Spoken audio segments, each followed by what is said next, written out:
Hi friends, welcome back to Mee's recipes. ഇന്ന് ഞാൻ വളരെ ഈസി ആയിട്ട് ചെയ്തെടുക്കാൻ പറ്റുന്ന ഒരു പിസ്സയുടെ റെസിപ്പിയാണ് കാണിക്കാൻ പോകുന്നത്. അതിലേക്ക് നമുക്ക് ആവശ്യമായിട്ടുള്ളത് ബ്രെഡാണ്. 10 പീസ് ബ്രെഡ് ഞാനിവിടെ എടുത്തിട്ടുണ്ട്. അത് ഈ സ്ക്വയർ രൂപത്തിലൊന്ന് കട്ട് ചെയ്തതിന് ശേഷം നമുക്ക് മാറ്റി വെക്കാം. ഇനി നമുക്ക് ആവശ്യമായിട്ടുള്ളത് മുട്ടയാണ്. 6 മുട്ടയാണ് ഞാനിതിന് എടുത്തത്. അത് ബ്രെഡിൻ്റെ അളവനുസരിച്ച് നമുക്ക് കൂട്ടുകയും കുറയ്ക്കുകയൊക്കെ ചെയ്യാം. അതൊരു ബൗളിലേക്ക് പൊട്ടിച്ചൊഴിച്ച് കൊടുക്കുക. നിങ്ങൾ 6 പീസ് ബ്രെഡൊക്കെ ആണെങ്കിൽ ഒരു 3 മുട്ടയൊക്കെ എടുത്താൽ മതി. അപ്പോൾ ഇതിലേക്ക് 1 ടീസ്പൂൺ കുരുമുളക് പൊടി ചേർത്ത് കൊടുക്കുക. ആവശ്യത്തിന് ഉപ്പ് കൂടി ചേർക്കുന്നുണ്ട്. ഇനി 250 മില്ലി പാൽ കൂടി ഇതിലേക്ക് ചേർത്ത് കൊടുക്കുക. എന്നിട്ടിത് നന്നായിട്ടൊന്ന് മിക്സ് ചെയ്ത് കൊടുക്കണം. നമ്മൾ ഈ ബ്രെഡ് വെച്ചിട്ടാണ് ഈ ബേസ് ഉണ്ടാക്കിയെടുക്കുന്നത്.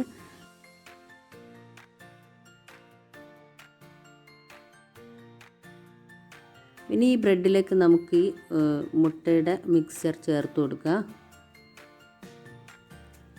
എന്നിട്ടിത് നന്നായിട്ടൊന്ന് മിക്സ് ചെയ്തെടുക്കണം.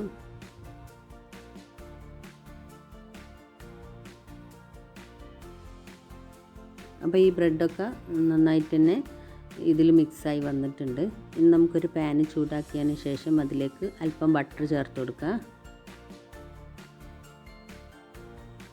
ബട്ടറൊന്ന് മെൽട്ടായി വരട്ടെ. ഇനി ഓയിൽ വേണമെങ്കിലും ചേർത്ത് കൊടുക്കാം. ഇനി നമ്മൾ തയ്യാറാക്കി വെച്ചിട്ടുള്ള ബ്രെഡിൻ്റെ ആ മിക്സ്ചർ ഇതിലേക്ക് ചേർത്ത് കൊടുക്കുക.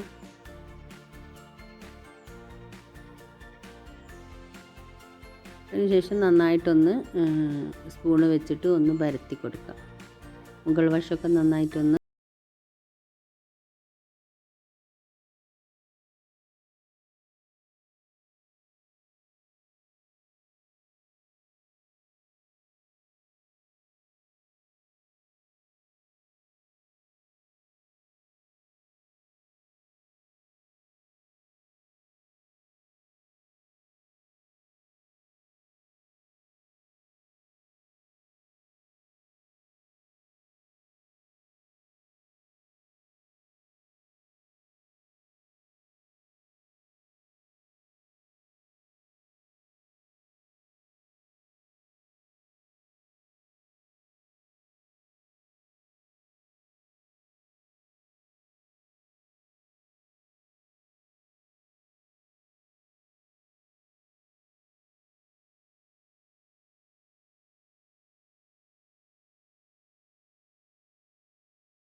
എല്ലാവർക്കും ഈ വീഡിയോ ഇഷ്ടപ്പെട്ടു എന്ന് വിശ്വസിക്കുന്നു. വീണ്ടും മറ്റൊരു റെസിപ്പിയുമായി കാണുന്നത് വരേക്കും ബൈ. Thanks for watching.